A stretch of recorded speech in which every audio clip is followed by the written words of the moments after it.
नमस्कार। दूरदर्शन मध्य प्रदेश के इस खास कार्यक्रम में आपका स्वागत है। प्रधानमंत्री नरेंद्र मोदी को प्रधानमंत्री बने हुए आज 9 साल पूरे हो चुके हैं। अपने 9 साल के कार्यकाल में प्रधानमंत्री नरेंद्र मोदी ने हर वर्ग के विकास के लिए कई तरह की योजनाएं संचालित की और इन 9 सालों में न सिर्फ अनेक योजनाएं और अभियान संचालित किए गए, बल्कि स्थानीय उत्पादों को बढ़ावा देने के लिए, हमारी लोकल प्रतिभाओं को आगे ले जाने के लिए, साथ ही विदेशों पर भारत की निर्भरता को कम करने के लिए भी कई प्रयास किए गए। इन्हीं सारे प्रयासों में, इन्हीं सारी कवायदों में से एक रही है वोकल फॉर लोकल अभियान। प्रधानमंत्री नरेंद्र मोदी अनेक मंचों से वोकल फॉर लोकल का आह्वान करते रहे हैं। इसके तहत स्थानीय उत्पादों को बढ़ावा देना, हमारे देश की प्रतिभा को आगे ले जाना और जो कई छोटी मोटी चीज़ों के लिए जो हमारे देश की अन्य देशों पर निर्भरता रही है, चाहे वो खिलौनों की बात हो या फिर अन्य दूसरे सजावटी सामानों की बात हो या फिर और दूसरी रोज़मर्रा की हमारी दिनचर्या में जो हम यूज़ करते हैं ऐसी कई वस्तुओं की बात हो जो हम अभी तक विदेशों से आयात करते चले आ रहे थे, लेकिन अब प्रधानमंत्री नरेंद्र मोदी के आह्वान के बाद सारी फिजा बदली हुई नज़र आ रही है। और इन 9 सालों में जो परिवर्तन आया है वो तो है ही, लेकिन आने वाले कल की तरफ जब हम देखते हैं तो हम फिर कई इस तरह की उम्मीदें लेकर हम आगे चल सकते हैं कि आने वाले दिनों में इस लोकल फॉर वोकल की अवधारणा को और ज़्यादा बल मिलेगा। तो आज प्रधानमंत्री नरेंद्र मोदी के 9 साल के कार्यकाल पूरे होने के इस अवसर पर हम उनके इस अति महत्वाकांक्षी अभियान वोकल फॉर लोकल पर ही यहाँ पर चर्चा करेंगे। और हमारे साथ बात करने के लिए यहाँ मौजूद हैं वरिष्ठ पत्रकार मकरंद काले, जो कि स्वयं भी कई तरह की स्टोरीज वोकल फॉर लोकल से जुड़ी हुई ग्राउंड रिपोर्ट्स करते रहे हैं और इस अभियान पर और प्रधानमंत्री नरेंद्र मोदी के 9 सालों के कार्यकाल में जो भी अनेक तरह की योजनाएं संचालित की गई, अभियान संचालित किए गए और उनसे जो देश में बदलाव आया है उन पर पैनी नज़र बनाए रखते हैं। समय समय पर रिपोर्ट्स के जरिए उन्हें दर्शकों के सामने भी लाते हैं। तो मकरंद जी, आपका बहुत बहुत स्वागत है हमारे इस कार्यक्रम में। सबसे पहले मकरंद जी, आपसे यहीं से बात शुरू करते हैं कि आज़ादी के पूर्व महात्मा गांधी ने भी स्वदेशी अभियान, स्वदेशी की एक अवधारणा देश को दी थी।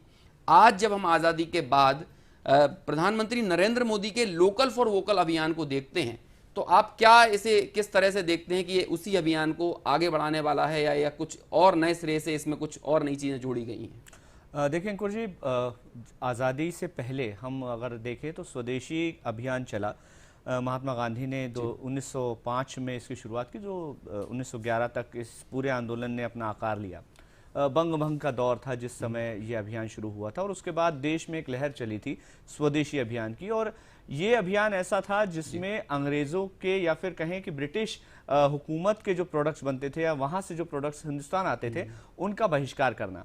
उसका उद्देश्य यही था कि उन प्रोडक्ट्स का इस्तेमाल ना करके हम स्वदेशी के प्रोडक्ट्स अपनाएं। और अगर मैं गलत नहीं हूँ तो 1872 में बंकिम चंद्र चट्टोपाध्याय ने सबसे पहले इसका जिक्र किया था कि विज्ञान जो है वो अगर हमारा अपना होता तो हमारा वो गुलाम होता, लेकिन आज की तारीख में वो हमारा मालिक बन गया है क्योंकि हमारा ही विज्ञान हमें विदेशी शक्तियों से मिला। बिल्कुल। तो उस समय भी स्वदेशी को लेकर के एक चर्चा छिड़ी थी कि हमारी चीजें हमारे पास ही रहें, क्योंकि हमने देखा आज़ादी से पहले का दौर ऐसा था कि हमारा ही प्रोडक्ट यहाँ से ब्रिटेन जाता था और वहां से प्रोडक्ट बन के हिंदुस्तान आता था और वो विदेशी कहलाता था।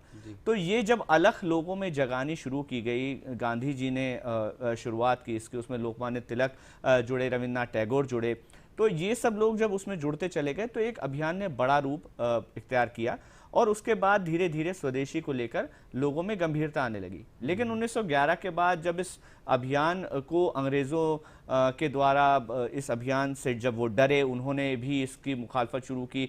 फिर अपने तरीके से उन्होंने लोगों में फूट डालो राज करो, लगातार हम कई बार इस शब्दावली का इस्तेमाल करते हैं कि उन्होंने एक तरीका अपनाया। उस दौर में फिर स्वदेशी को कमज़ोर करने का एक प्रयास किया गया जो आज़ादी से थोड़ा पहले तक चलता रहा।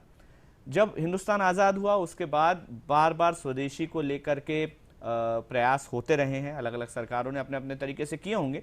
लेकिन 2014 के बाद एक नए तरीके का प्रयास हुआ जब वोकल फॉर लोकल को इंट्रोड्यूस किया गया।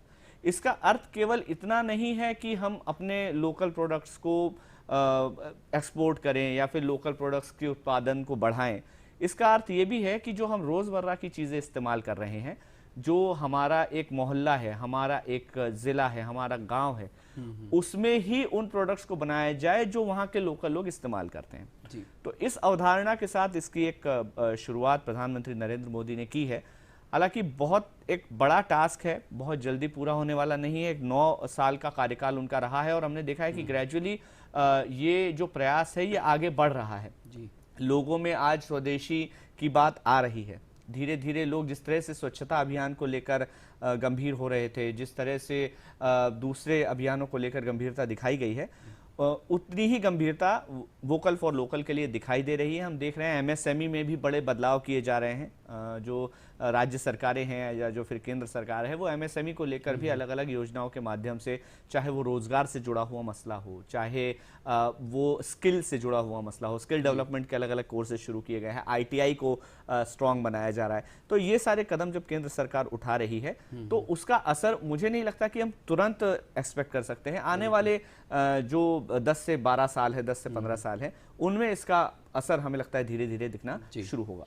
मकरंद, आपने पूरे इतिहास की चर्चा करते हुए कि स्वदेशी अभियान कहाँ से इसकी संकल्पना गांधी जी ने पहले हमारे भारत के जो नागरिक हैं उनके बीच में उस दौर में लेकर आए जब ये देश कहीं ना कहीं आज़ादी की तड़प इस देश में चल रही थी। लेकिन जब हम आज़ादी के बाद जब हम इन चीज़ों को देखते हैं तो अब हमारा मोटो आज़ादी तो नहीं है, लेकिन फिर भी क्या लगता है कि जब आज के इस दौर में जब हम 2023 में बैठकर वोकल फॉर लोकल की बात करते हैं तो इसके मायने कितने अधिक बढ़ जाते हैं। और ख़ास तौर से बात करें कि अर्थव्यवस्था को बेहतर बनाने के लिए भी अर्थव्यवस्था के साथ भी इस अभियान को जोड़कर देखा जाता है। तो आपको क्या लगता है कि अर्थव्यवस्था को और अच्छा करने में, हमारी इकोनॉमी को ग्रो करने में ये अभियान कितनी बड़ी भूमिका निभाने वाला है? देखिए, जहाँ तक इस अभियान का सवाल है, ये अभियान बेहद महत्वपूर्ण है। न सिर्फ एक निवेश बढ़ाने के दृष्टिकोण से, बल्कि जो लोकल लोग हैं, उनकी जो स्किल्स हैं या उनका जो टैलेंट है, उनको आगे बढ़ाने के लिए भी हमें लगता है कि इस अभियान को जोड़कर देखा जाना चाहिए। हम पहले देखते आ रहे थे, एक छोटा सा एग्जांपल बताऊंगा, दूरदर्शन था, रेडियो था। तो ये जब प्लेटफॉर्म्स अब हमारे पास थे तो इन प्लेटफॉर्म्स के जरिए लोगों का टैलेंट धीरे धीरे बाहर आता था। फिर सोशल मीडिया आया, अन्य मीडिया के माध्यम आए। तो जितना ये एरिया बढ़ता जाता है उतने ज़्यादा लोग इसके साथ जुड़ते चले जाते हैं। तो जब बड़ी इंडस्ट्री कोई आती है तो जाहिर है कि क्षेत्र में रोजगार आता है, क्षेत्र में संभावनाएं पैदा होती हैं। जो बड़ी इंडस्ट्री आती है फिर उस जगह पर लोगों का आना शुरू होता है। लोग रोजगार के लिए बाहर के छोटे ज़िलों से बड़े ज़िलों में आते हैं। फिर वहाँ पर स्कूल्स की ज़रूरत होती है तो स्कूल बनते हैं। फिर वहाँ बाजार की ज़रूरत होती है तो बाजार आते हैं। तो जब बड़ी इंडस्ट्री आती है तो ये सब तो होता है। लेकिन जब वोकल फॉर लोकल की हम बात कर रहे हैं तो लोकल लेवल पर छोटे छोटे उद्योग, छोटे छोटे बात, तो लोगों को बाहर जाने की ज़रूरत नहीं पड़ती। जब आप एक शहर से दूसरे शहर जाते हैं तो आपका पूरा परिवार प्रभावित होता है। जब आपके ही शहर में आपके टैलेंट को अगर जगह मिल जाती है, एक छोटी सी इंडस्ट्री अगर आपके ही क्षेत्र में आ गई, फर्ज कीजिए कपड़ा बनाने की एक इंडस्ट्री है, आप बहुत बड़ी मिल में दिल्ली, मुंबई, बेंगलोर, चेन्नई यहाँ पर जाकर काम करते हैं। लेकिन अगर वही छोटी एक कोई मिल आपके घर के आसपास, यानी कि अगर आप सीहोर में हैं तो भोपाल में, या सीहोर में है तो इंदौर में अगर वो आ जाती है तो आपको आसानी होती है, आपको परिवार भी देखना है, आपको बाकी सारी चीज़ें भी देखनी है। तो लोकल लेवल पर जितना इंडस्ट्रियलाइजेशन बढ़ेगा या जितना इन्वेस्टमेंट बढ़ेगा, लोगों का ज़्यादा से ज़्यादा इन्वॉल्वमेंट लोकल में होगा, तो उनको अपनी प्रतिभा दिखाने का भी मौका मिलेगा, उनको रोज़गार के भी साधन मिलेंगे, उनको अपने बच्चों के पढ़ाई को लेकर भी उस लोकल क्षेत्र में ही सारी संभावनाएं मिल जाएंगी। तो जितना ज़्यादा हम वोकल फॉर लोकल को गंभीरता से लेंगे, हम देखेंगे कि हमारा पूरा जो आसपास का सिनेरियो है उस पर इसका सीधा प्रभाव पड़ता है। न सिर्फ एक व्यक्ति के रोजगार पर, बल्कि मैं समझता हूं कि एक व्यक्ति से वो 5 लोग प्रभावित होते हैं जो उसके परिवार से जुड़े हुए हैं, या उसके बच्चों का जो भविष्य है, या उसका जो परिवार है। मान लीजिए माता पिता बुजुर्ग हैं, बीमार हैं, लेकिन वो उनको छोड़ के बाहर केवल इसीलिए चला जाता है, क्यों? क्योंकि उसका रोजगार उससे जुड़ा हुआ है। जब रोजगार आसपास होगा तो उनका भी ख्याल रख सकता है। तो इस नजरिए से भी ये अभियान जो है वो बहुत महत्वपूर्ण है। बहुत अहम बात यहाँ पर मकरंद ने कही कि इस अभियान से कहीं ना कहीं पलायनवाद को रोकने में कहीं बहुत बड़ी मदद मिल रही है। और ये बहुत बड़ी समस्या रही है कि आज बुंदेलखंड का व्यक्ति रोजगार के लिए यदि चेन्नई में जाता है, यदि वो मुंबई में जाता है, ऐसे दूर शहरों में जाकर रहता है, तो कई तरह की समस्याएं हैं जो उसके परिवार को झेलना पड़ती हैं, जो सामान्यतः लोगों के सामने नहीं आती हैं, जो जाहिर नहीं होती हैं, लेकिन वे बहुत बड़ी समस्याएं हैं। ये किसी उस परिवार के व्यक्ति से जाकर इस चीज़ को यदि पूछा जाए तो वे इसकी गंभीरता को बता सकता है। तो लोकल फॉर वोकल अभियान ऐसे उन तमाम परिवार वाले लोगों के लिए भी बहुत महत्वपूर्ण बन जाता है कि जब लोकल प्रतिभा, स्थानीय प्रतिभा किसी दूसरे स्थान पर जाकर, किसी दूसरे शहर में जाकर यदि वो रोजगार तलाश रही है, वो अपने परिवार से दूर है और बमुश्किल साल में एक आध बार ही वो अपने परिवार के पास आते हैं, कई लोग तो अपने बच्चों से, अपनी पत्नी से भी दूर रहकर रोजगार तलाश रहे हैं। तो जब यदि वोकल फॉर लोकल की संकल्पना को हम और अधिक बल देंगे, इसे और अधिक बढ़ावा मिलेगा, तो निश्चित तौर पर उन प्रतिभाओं को अपने घर से बाहर, अपने शहर से बाहर, अपने प्रदेश से बाहर जाने की जरूरत नहीं पड़ेगी और वो लोकल लेवल पर ही रोजगार प्राप्त कर सकेंगे। यहाँ एक और बात मैं और कहना चाहूँगा। जैसे हम दिल्ली, मुंबई, चेन्नई, बेंगलोर कभी भी आप जाते हैं तो आप देखते हैं कि वहाँ पर डेंसिटी इतनी ज़्यादा है रोज़गार को लेकर, और ट्रैफिक की बात कर लें, रहने की बात कर लें, छोटी जगह पर बहुत ज़्यादा पॉपुलेशन है। आप देखिए कि दिल्ली केवल था, फिर एक्सपेंड होकर नोएडा आया, फिर ग्रेटर नोएडा, फिर वो मेरठ तक अब एनसीआर का दायरा बढ़ता जा रहा है, उधर गुड़गांव, फरीदाबाद तक दायरा बढ़ गया है। आप इधर मुंबई आइए तो मुंबई से लेकर आप पनवेल और जो पूरा इलाका है वो पूरा इंडस्ट्रियलाइजेशन में अंदर चला गया। आप देखिए कि रोजगार के लिए कुछ शहरों पर निर्भर हो जाना देश के हित में भी नहीं है। आप देखिए कि पलायन जिस तरह से बढ़ा है, आप जाइए बिहार में तो बिहार का ज्यादातर मजदूर आपको दिल्ली, मुंबई, एनसीआर में मिलेगा। आप जाइए उत्तर प्रदेश से लगा हुआ जो निचला एरिया है, तो अगर लोकल में संभावनाएं बढ़ती हैं तो इन शहरों के लिए भी बहुत राहत होगी, क्योंकि शहर की अपनी एक कैपेसिटी है और वहाँ वो जो जिंदगी जी रहे हैं, मूलभूत चीजों का उनके पास अभाव है, और जो क्वालिटी ऑफ लाइफ होना चाहिए वो कहीं ना कहीं इन शहरों में नहीं है, नहीं है बिल्कुल।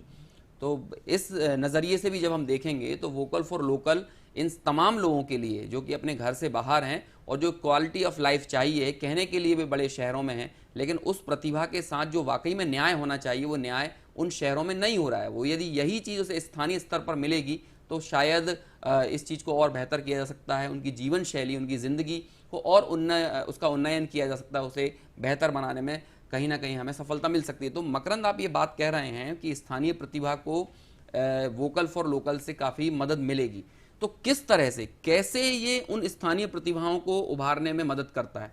क्योंकि हमने बात तो कर दी कि स्थानीय प्रतिभा को बढ़ावा मिलता है, लेकिन किस तरह से मिलता है, कैसे उन्हें रोजगार मिलेगा? एमएसएमई डिपार्टमेंट इसके लिए काम कर रहा है जी। बहुत सारी योजनाएं, सरकारी योजनाएं हैं जिसके तहत लाभ मिल रहे हैं।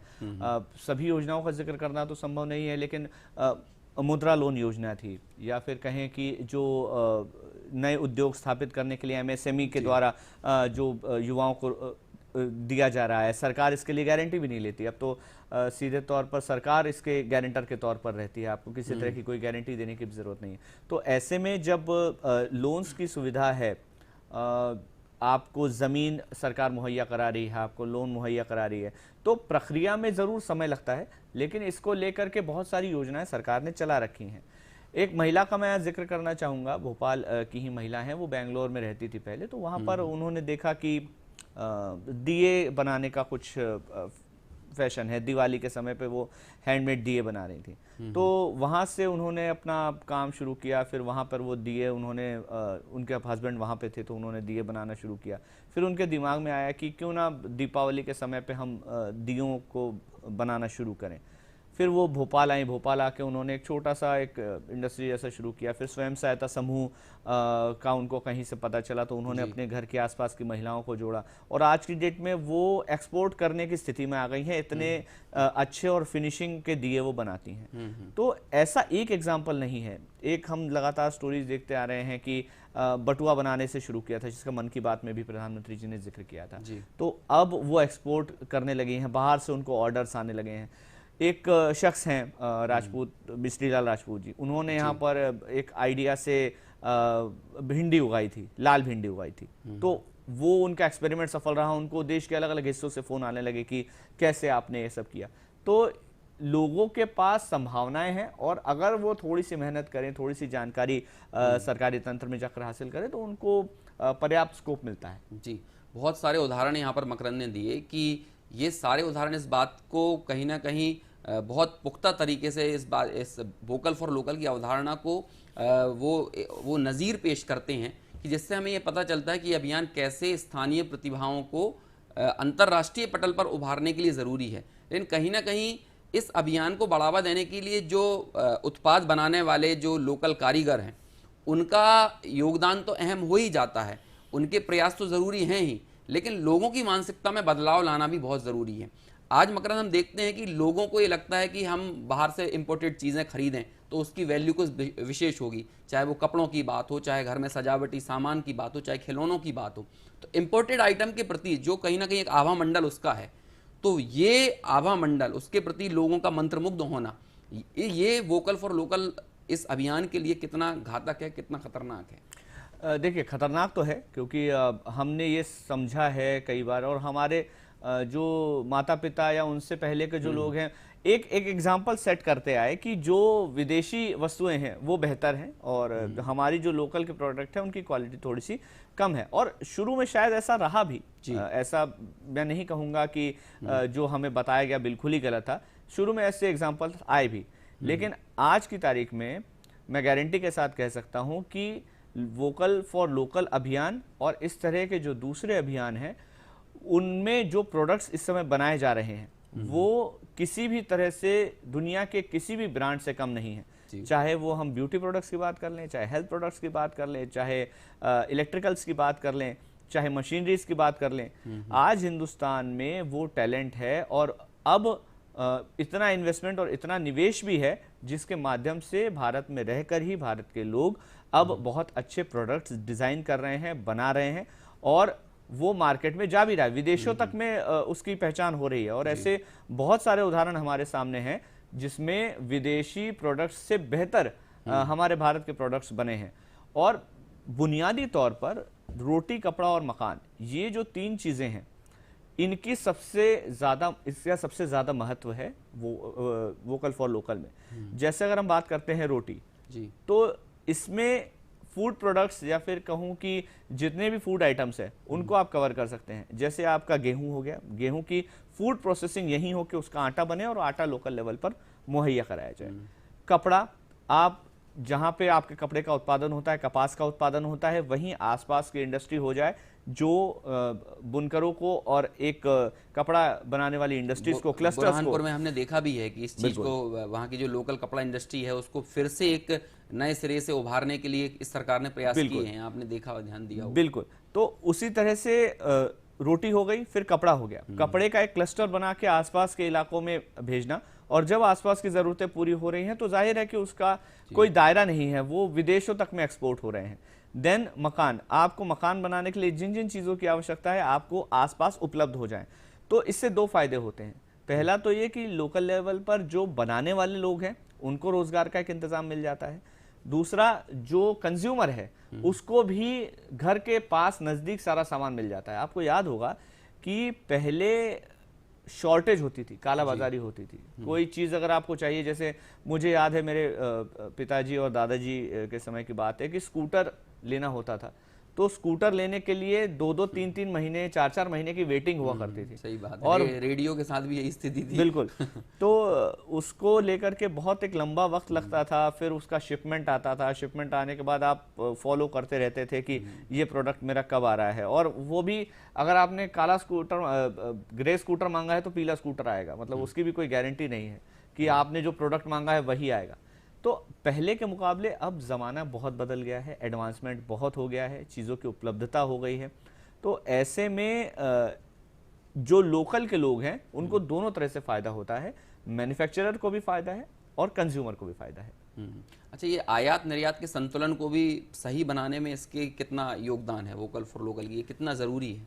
देखिए, जब हम वोकल फॉर लोकल की बात करते हैं तो यानी कि लोकल प्रोडक्ट्स पे निर्भरता ज़्यादा होनी चाहिए बशर्ते बाहर के प्रोडक्ट्स पे, ताकि अपना पैसा भी हमारे ही सर्कल में घूमे। जिस लोकल लेवल की हम बात कर रहे हैं प्रोडक्ट वहीं पे घूमता रहे, पैसा वहीं पे घूमता रहे।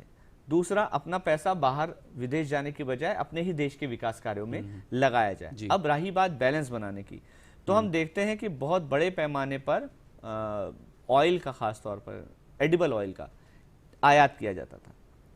धीरे धीरे उस आयात में कमी लाई गई। हाँ, उसका ये असर जरूर हुआ कि दामों में कुछ बढ़ोतरी हुई, लेकिन जैसे जैसे लोगों की निर्भरता कम होती गई, यहाँ के प्रोडक्ट बनते चले गए, यहाँ पर उत्पादन बढ़ाया गया, तो ये ट्रांजिशन का दौर है जब आप एक व्यवस्था से दूसरी व्यवस्था में प्रवेश कर रहे हैं। थोड़ा परेशानी जरूर होती है, लेकिन मुझे लगता है कि उसके परिणाम बहुत बेहतर आते हैं। तो जब आप एक चीज का सप्लाई बंद करेंगे तो जाहिर है कि उसकी उत्पादकता वहां से बननी शुरू होती है, कि जब आप पाम ऑयल की रोकते हैं सप्लाई, तब यहाँ पर लोकल लेवल पर फिर उसके ऑल्टरनेटिव्स पर विचार करना शुरू किया जाता है।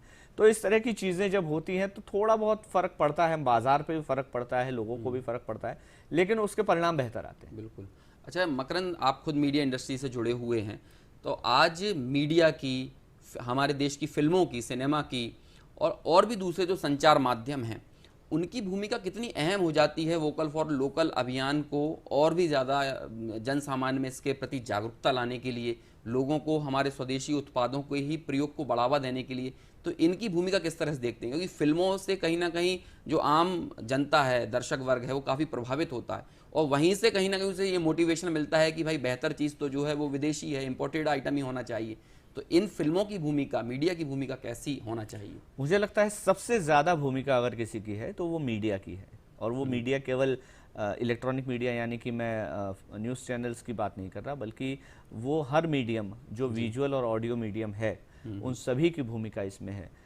हम देखते थे कि पुराने ज़माने में जब हम कोई फिल्म देखते थे तो उसमें हमें प्रोडक्ट इंट्रोड्यूस होता था कि अरे ये कार हमने कहाँ देखी, ये कार तो विदेशी कार है, और उस कार का एक क्रेज हुआ करता था कि ये लेनी है। और हमने देखा कि पुराने ज़माने की गाड़ियाँ केवल बड़े बड़े उद्योगपतियों के पास होती थी और एक स्टाइल स्टेटमेंट होता था। तो फिल्में और जितना भी मीडियम है, चाहे वो सोशल मीडिया चाहे इलेक्ट्रॉनिक मीडिया, वो इस तरह के प्रचार का एक माध्यम है जी। रोजगार से जुड़ा हुआ जो मसला है वो सोशल मीडिया में भी एक बहुत बड़ा चेंज लेके आया है। पहले हम केवल चैनल्स की बात करते थे, पहले तो दूरदर्शन और रेडियो ही हुआ करता था, लेकिन अब यूट्यूब चैनल्स हैं, यूट्यूब चैनल्स के माध्यम से बहुत ज़्यादा पैसा आ रहा है। सोशल मीडिया में हमने देखा कि ट्विटर, फेसबुक, इसके माध्यम से रोजगार आना शुरू हुआ। अब ये माध्यम भी स्वदेशी के तौर पर आ रहे हैं। ट्विटर का भी एक स्वदेशी वर्जन आया, फेसबुक का भी एक स्वदेशी वर्जन आया, तो हर एक चीज का एक स्वदेशी वर्जन है। लोगों को फायदा मिला है, लेकिन जो बदलाव हमने देखा वो ये है कि दायरा हर चीज का बड़ा हो गया है। सोशल मीडिया का दायरा भी बहुत बड़ा हो गया है। लोग अब अनजान नहीं है, लोगों को मालूम है क्या सही है क्या गलत है। अगर कोई प्रोडक्ट चाइना से उठ के हिंदुस्तान आकर मैन्युफैक्चर हो रहा है तो लोगों को पता है कि अब ये चाइना में नहीं बनता, अब ये हिंदुस्तान में बनता है। तो ये जागरूकता जैसे जैसे लोगों में बढ़ रही है, चाहे वो किसी भी माध्यम से हो, ये बहुत अच्छी चीज है कि अगर आदमी जागरूक हो रहा है, ग्राहक जागरूक हो रहा है, तो स्वदेशी के प्रति गंभीर भी होगा। अब वो दौर मुझे लगता है बहुत कम जगह बचा है, शायद बहुत जो हायर क्लास है ये दौर केवल उसमें बचा है कि जो विदेशी प्रोडक्ट्स को ही बेहतर मानते हैं। आज मेरे भी बहुत सारे मित्र हैं जो प्रोडक्ट्स को केवल इस बिहाफ पे देखते हैं कि वो बनता कहाँ है, अगर वो अमेरिका में बनता है तो वो अच्छा है। लेकिन उन लोगों में भी कहीं ना कहीं आजकल स्वदेशी के प्रति जागरूकता देखने को मिल रही है। जैसे खादी का प्रयोग की हम बात करें तो वो आजकल जो हायर क्लास लोग हैं उनमें भी खादी के प्रयोग के प्रति एक रुझान बढ़ा है। बिल्कुल। अभी आपने दियों की बात करी थी, तो ऐसे हमारे कई त्यौहार आते हैं जहाँ पर हम इसकी बात करते हैं कि इन त्योहारों को इको फ्रेंडली तरीके से मनाया जाए, तो वो इको फ्रेंडली प्रोडक्ट्स भी हमें हमारे लोकल मार्केट में मिल रहे हैं, हमारे आसपास मिलते हैं। बिल्कुल। तो वे सब लोग तो इन सारी चीज़ों का यूज़ कर ही सकते हैं ना। देखिए, मैं बहुत एक अच्छा आपने उदाहरण दिया। जो पहले हम देखते थे चाइनीज़ झालर, अभी भी आती है, दिवाली के समय पर हमेशा बहस चढ़ती है कि चाइनीज झालर का इस्तेमाल किया जाए या ना किया जाए, लेकिन वो चूंकि इतनी सस्ती है तो जो लोकल व्यक्ति है कई बार उनका इस्तेमाल प्राथमिकता से करने लगा था। लेकिन हाल में हमने देखा कि बड़े पैमाने पर अब लोकल लेवल पर भी झालरें बनने लगी हैं। कॉस्टिंग और टेक्नोलॉजी को लेकर के कुछ चीज़ें और बेहतर हो रही है, लेकिन वही मैंने कहा कि अगले 10 से 15 साल बहुत महत्वपूर्ण है, क्योंकि ये अभी 9 साल का पीरियड हुआ है। 9 साल बहुत शैशवावस्था में अभियान है, लेकिन मुझे लगता है कि जिस तरीके से इस अभियान ने गति पकड़ी है, आने वाले 10 से 15 सालों में इसका पूरा असर दिखाई देगा। और आप देखिएगा कि छोटे छोटे जो मीडियम्स हैं, जो टेक्नोलॉजी है वो अब आने लगी है। मैं तो ये कहूँगा कि शायद मैं अगर गलत नहीं हूँ तो सबसे ज़्यादा अगर फर्क पड़ा है तो वो तकनीक के क्षेत्र में पड़ा है, और उसी से सब कुछ जुड़ा हुआ है। चाहे हम इंडस्ट्रियलाइजेशन की बात कर लें, चाहे हम मीडिया की बात कर लें, हर चीज़ तकनीक से जुड़ी हुई है। तो जैसे जैसे तकनीक विकसित होती जा रही है, जैसे जैसे तरीके विकसित होते जा रहे हैं, क्यों आखिर चाइना की जो मोनोपोली है वो खत्म होती जा रही है? क्यों? क्योंकि उनके पास एक समय पे था कि तकनीक में मोनोपोली थी। आज वो तकनीक जैसे जैसे हिंदुस्तान में आ रही है तो बहुत सारा मार्केट है जो चाइना से उठ के हिंदुस्तान आया है, और आने वाले समय में मुझे लगता है कि जैसे जैसे ये बढ़ता जाएगा, वोकल फॉर लोकल बढ़ता जाएगा, जैसे जैसे एमएसएमई के अलग अलग जो सेक्शंस है वो बढ़ते जाएंगे, अभियान बढ़ते जाएंगे, और इंडस्ट्रियलाइजेशन को लेकर जिस तरह के सरकार की एक प्लानिंग है वो जैसे जैसे एग्जीक्यूट होगी, मुझे लगता है कि ये और आगे असर इसका देखने को मिलेगा। जी मकरंद, बहुत थोड़ा सा समय हमारे पास बचा है। मैं आपसे एक चीज़ और मैं पूछना चाहूँगा कि पीएम मोदी अनेक मंचों से बच्चों से ये आह्वान करते रहे हैं कि जैसे बच्चों ने स्वच्छता अभियान में भूमिका निभाई, कि उन्होंने कहीं ना कहीं अपने माँ बाप को प्रेरित किया साफ सफाई के लिए, ऐसे ही वो बच्चों से भी लोकल फॉर वोकल के लिए आह्वान करते हुए देखे जाते हैं। तो बच्चों की भूमिका इस अभियान में क्यों महत्वपूर्ण हो जाती है? बच्चों की भूमिका इसीलिए महत्वपूर्ण हो जाती है कि हमारा देश जो है वो सबसे युवा देश कहा जाता है, और आने वाले 50 साल तो आप मान के चलिए, जो सरकार भी और बहुत सारे लोग इसको कोट करते हैं कि आने वाले 50 साल हम पीछे मुड़ के ना देखें।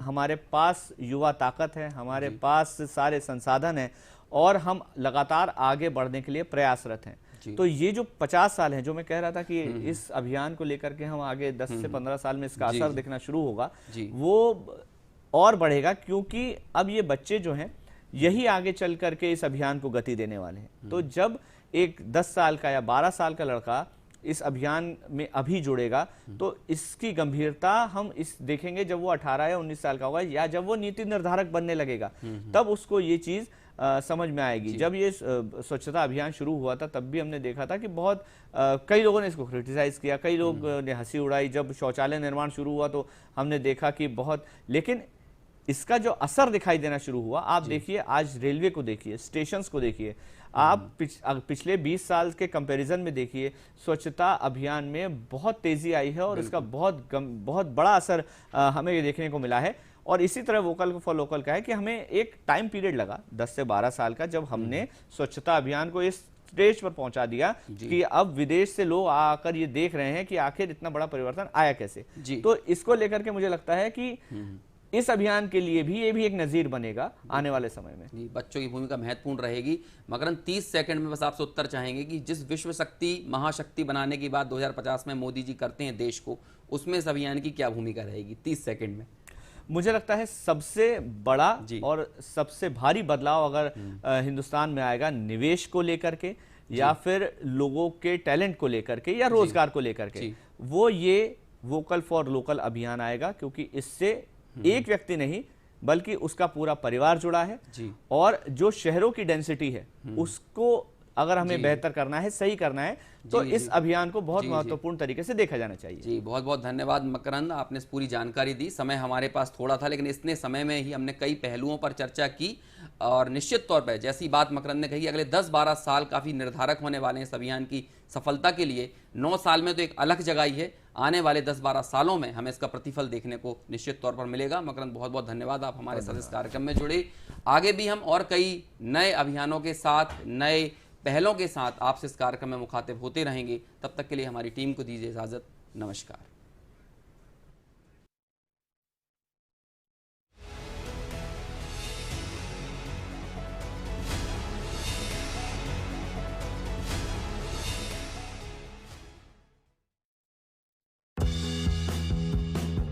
मन की बात है, जन जन की। संघर्षों के कुछ